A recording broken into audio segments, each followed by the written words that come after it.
Welcome back to another episode where I prove why certain functions, when you derive them, they equal other functions. Like in this case, why does the derivative of sine x equal cosine of x? I will do other videos on why ln of x equals 1 over x and so on, but today we're just focusing on why the derivative of sine x becomes cosine of x. In the first episode of the first episode of this proving series, I showed how limits work, and that's because we will use limits to solve this. So, let's start with the function. We have a function, sine x, and we're going to use the long way to solve it. The derivative limits as h approaches 0. We established in that episode where I showed you how it worked that h equals the change in x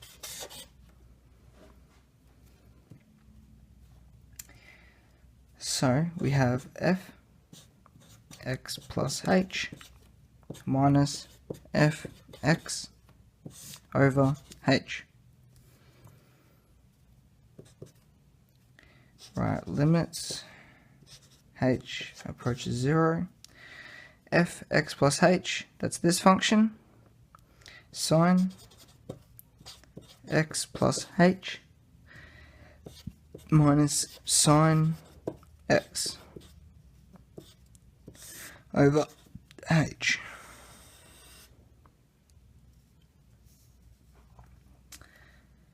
Okay, now we've got this, we can start. Now we've actually got the function, we can, now we've got it all written out, we can now derive it,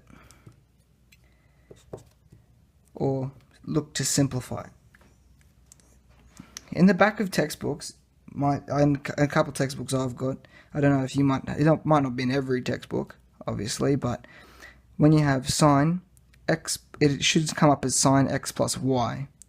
Same thing, we have sine x plus h, and the rule applies the same, and it basically says that sine x plus h equals sine x multiplied by cosine of h plus sine h multiplied by cosine x, and then we'll tag the minus sine x onto the end from here. That's nothing different, we're just minusing the sign from here. This portion here, this little sine x plus h, it equals the same as that, essentially. And we've just tagged on the minus sine x over here. All over h. I only chuck it down here because I ran out of room, but now I'm going to use another page. Okay, now we've got that bit. Do a bit of rearranging. Okay, limit as h approaches 0. I'm going to split this up using the plus sign and split it up because it's under the same power, because it has the same denominator, we can split it and just put the denominator on either side, and that's what I'm going to do. We have sine x cos h minus sine x all over h plus sine h multiplied by cos x on h. Okay, the only reason I put the sine x on this side is because we have a sine x here. we have a sine x here and a sine and a minus sine, a negative sine x. So I just put them on the same side of the plus sign, just to keep them together. And because we're going to need that for the next step. Okay.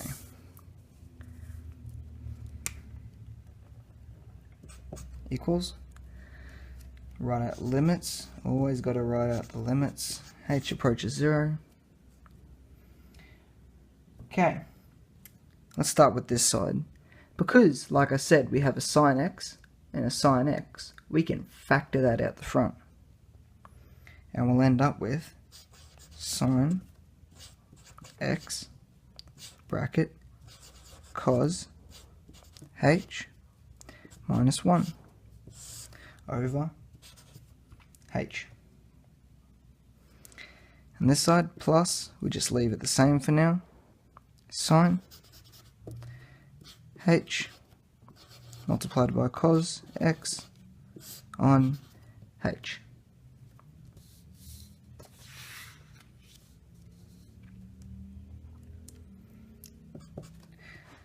What I'm going to do here is I'm going to take, essentially factor out a negative and put it onto the front here. I'll write that down and then I'll show you exactly what I did. So you always write the limit as h approaches 0, negative sine x 1 minus cos h all over h. So what I did here was I factored out the negative from the 1, which made it a positive 1. So this is a negative sine x, and now this is a negative cosine x because I factored a negative. Because it was positive and I factored out the negative, I made it into a negative, if that makes sense. So essentially, think of it this way: if I multiplied the negative back in, we would get that. Because if I made a negative times a negative, I would get a positive cos, and if I had a negative times a positive 1, I would get a negative 1. So I just factored out a negative. Okay, so now we've done that, we rewrite this side, because I'm not ready to do anything with this side yet.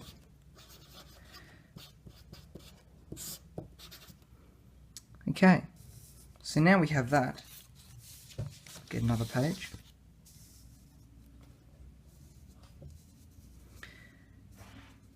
Okay.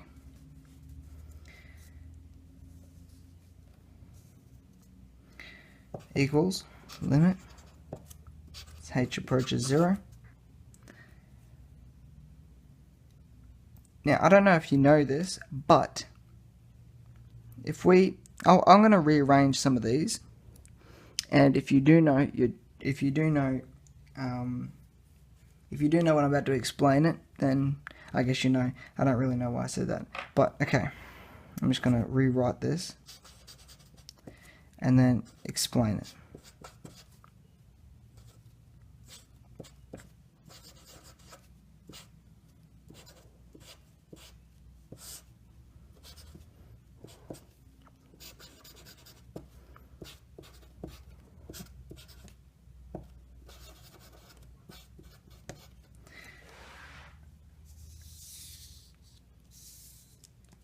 Okay.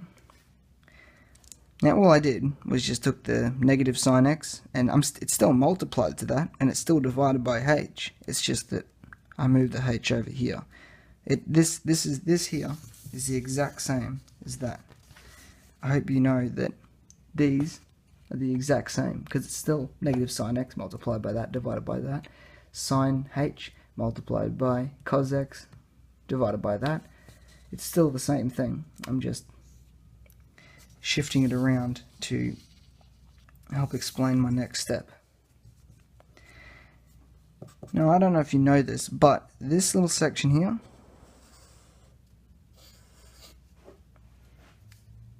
it equals 0.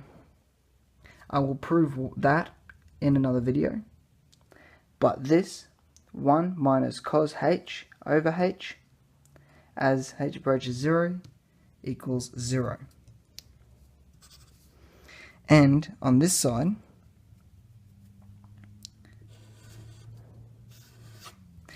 sine h over h as h approaches 0 equals 1.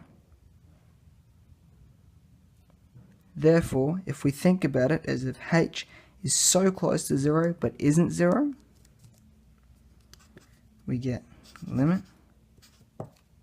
h approaches 0, negative sine x multiplied by 0 plus 1 multiplied by cosine of x, because it's multiplied by 0, get rid of it, and multiplied by 1, we get rid of the 1 because it's the same thing.